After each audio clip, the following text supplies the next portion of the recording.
ரொம்ப சிம்பிள் நேயர்களுக்கு வணக்கம். உங்களுடைய ஆதரவுக்கு மிக மிக நன்றி. நிறைய பேர் சப்ஸ்கிரைப் பண்ணாமல் பார்க்குறீங்க. தயவு செஞ்சு சப்ஸ்கிரைப் பண்ணிட்டு பாருங்கள். அப்போ தான் உங்களுக்கு அடுத்தடுத்த வீடியோட அப்டேட்ஸ் எல்லாமே வரும். இந்த வீடியோவில் என்ன பார்க்க போகிறோம் அப்படின்னா, வர்ண பகவான் நம்மளை எப்படியெல்லாம் வறுத்து எடுக்கிறாரு அப்படின்றது தான். சூரிய பகவான் இவ்வளோ நாளாக நம்மளை சுட்டெரிச்சார் இல்லையா? இப்போ இவருடைய பக்குக்கு இவரோட வேலையும் செய்ய ஆரம்பிச்சிட்டாரு. இந்த மாடி தோட்டம் ஆரம்பிக்க ஃப்ரம் டே ஒன்லேருந்தே ஒரே போராட்டமாக தான் இருக்குது.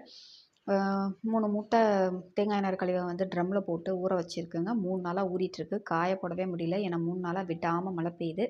நீ பண்ணித்தான் பாரேன் அப்படின்ற மாதிரி ஒரு சேலஞ்சிங்கான ஒரு டாஸ்க்காக இருக்குது.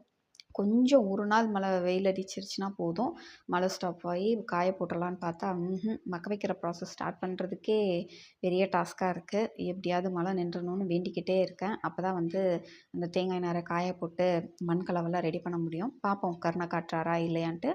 நன்றி, வணக்கம். அடுத்தடுத்த வீடியோவில் அடுத்தடுத்த அப்டேட் தரேன். பாய்.